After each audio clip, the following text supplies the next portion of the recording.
बिस्मिल्लाहिर्रहमानिर्रहीम।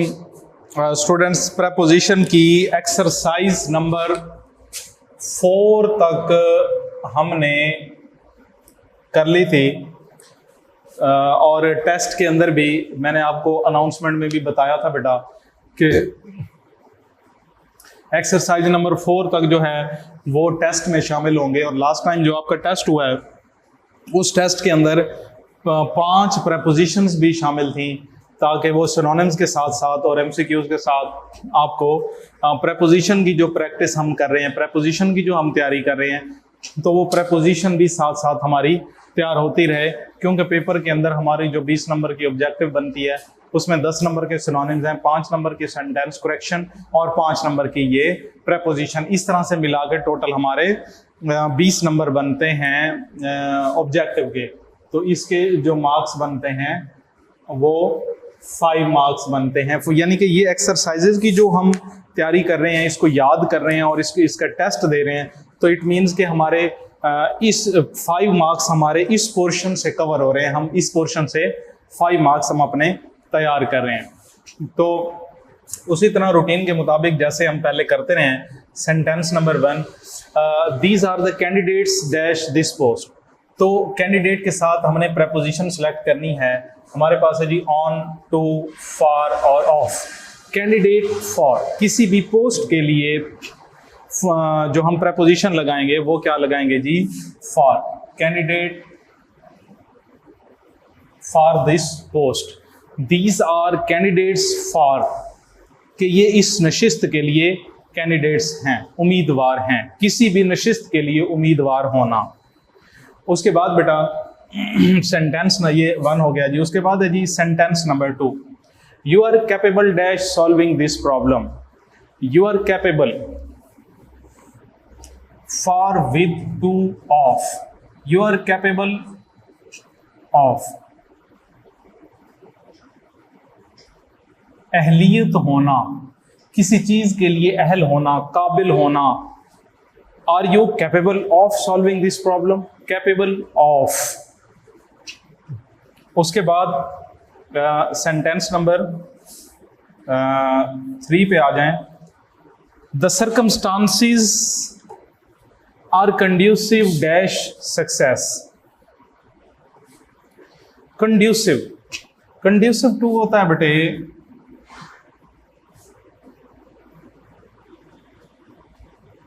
मुवाफिक या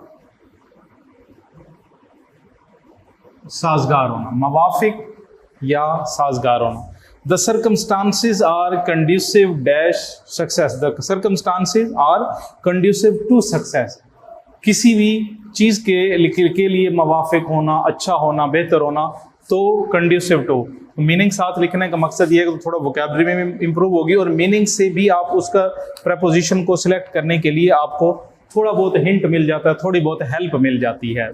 तो यानी वहाँ थोड़ा सा रट्टा लगाने से हमें थोड़ा सा फायदा हो जाता है। तो उसके बाद है जी sentence number 4, she was certain dash her success. Certain of, किसी चीज का यकीन होना, किसी चीज के ऊपर एतमाद होना या किसी चीज का यकीन होना। She was certain of her success, कि उसे अपनी कामयाबी का यकीन था, वो अपनी कामयाबी पे यकीन रखती थी। Certain of. उसके बाद है मेरे बेटे ये सेंटेंस नंबर 4 हो गया। उसके बाद आ जाएं सेंटेंस नंबर 5 के ऊपर। You are not consistent dash what you say. Consistent होता है, कंसिस्टेंट के साथ जो प्रपोजिशन आएगी वो आएगी जी कंसिस्टेंट इन। और कंसिस्टेंट इन होता है किसी चीज के ऊपर मुस्तकिल मिजाज रहना। कंसिस्टेंट इन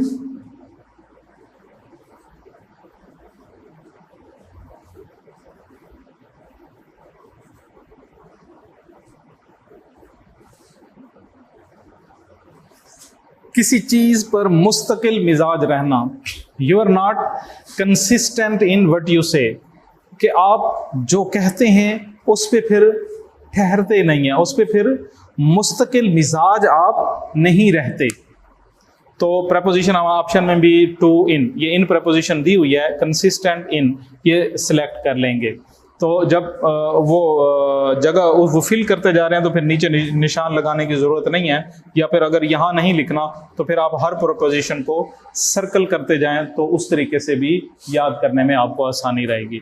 सेंटेंस नंबर 5 के बाद उसके बाद सेंटेंस नंबर 6 पे आ जाएं। सेंटेंस नंबर 6 में है जी, Jahangir is content dash his income. Content होता है बेटे, प्रेपोजिशन इसके साथ आएगी जी विद, कंटेंट विद, किसी चीज के ऊपर काने होना या राजी होना। Jahangir is content dash content with his income, कि जहांगीर जो है वो अपनी उसकी जो इनकम है, जो आमदन है, उसके ऊपर वो राजी रहता है, उसके ऊपर वो खुश रहता है।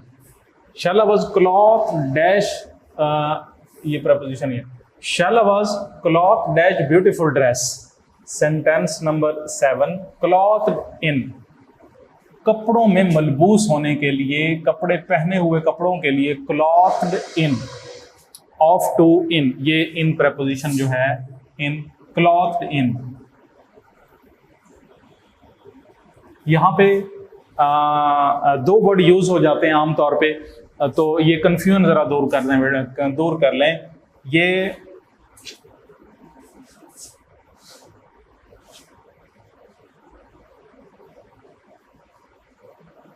क्लॉथड के साथ और ड्रेस्ड के साथ, इन दोनों के साथ जो प्रेपोजिशन लगती है वो इन लगती है। जैसे मतलब दोनों का एक ही है, क्लॉथड इन और या ड्रेस्ड इन। क्लॉथ के साथ भी प्रेपोजिशन इन आएगी, और या इसी की जगह, क्लॉथ की जगह आप ऐसे कर देते हैं dressed. Shaila was dressed dash beautiful pending. अगर इस तरह आ जाए, ड्रेस्ड आ जाए या क्लॉथड आ जाए, तो दोनों सूरतों में क्लॉथ के साथ भी और इसके साथ भी जो प्रेपोजिशन लगेगी वो इन ही लगेगी। अक्सर थोड़ा मुगालता ये कर जाते हैं बच्चे, या उनको समझ सही तरीके से नहीं आती, वो क्लॉथ के साथ तो प्रेपोजिशन बेटा इन लगा देते हैं, लेकिन ड्रेस्ड के साथ ऑफ लगा देते हैं। She was dressed of beautiful dress, तो ये गलत है बेटा। इसके साथ क्लॉथ के साथ भी, ड्रेस के साथ भी, दोनों सूरतों में जो बेटे आपने प्रेपोजिशन लगानी है वो इन ही लगानी है। ऐसा नहीं है कि क्लॉथ के साथ और प्रेपोजिशन आएगी और ड्रेस्ड के साथ प्रेपोजिशन और आएगी, नहीं। क्लॉथ के साथ भी प्रेपोजिशन इन लगेगी, ड्रेस्ड के साथ भी प्रेपोजिशन इन लगेगी। और अगर आप मतलब पूछना चाहें तो मतलब दोनों का ही सेम है, मतलब अलग अलग नहीं है, मतलब दोनों का इक्वल है। उसके बाद आ जाएं सेंटेंस नंबर 8 के ऊपर। This book is composed dash letter. Compose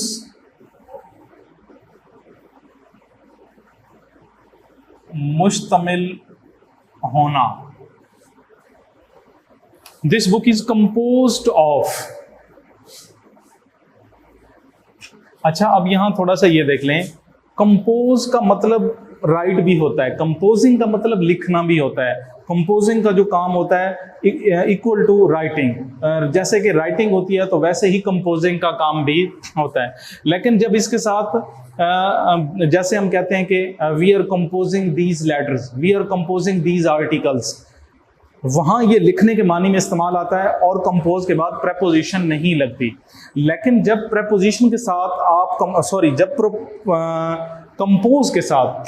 compose के साथ जब प्रेपोजिशन ऑफ लगा देंगे तो मतलब बदल जाएगा। मतलब कैसे बदल जाएगा? फिर उसका मतलब होगा मुश्तमिल होना। वैसे अगर सिंपल कंपोज होगा तो उसका मतलब होगा राइट करना, कुछ लिखना कंप्यूटर पे या वैसे कुछ लिखना। तो अब यहाँ पे क्या है बेटे, क्योंकि प्रेपोजिशन हमने यहाँ पे लगानी है, तो प्रेपोजिशन कौन सी लगती है जिसके साथ कंपोज ऑफ, ये पहली प्रेपोजिशन। तो अब इसका मतलब होगा जी मुश्तमिल होना। This book is composed of letter, कि ये बुक जो है ये खतूत पे मुश्तमिल है। अब इसके मानी और इसको जो याद करेंगे वो बेटे हम इस तरह से करेंगे। उसके बाद है ये सेंटेंस नंबर 8 हमारा मुकम्मल हो गया। उसके बाद सेंटेंस नंबर आ जाए 9 के ऊपर। She is conscious dash her shortcoming. Conscious of, किसी भी चीज से बाखबर होना,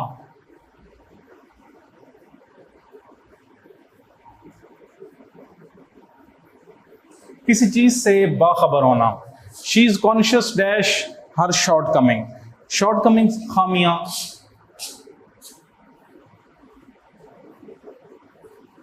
कि वो अपनी खामियों से बाखबर है। She is conscious of her shortcoming, वो अपनी खामियों से बाखबर है।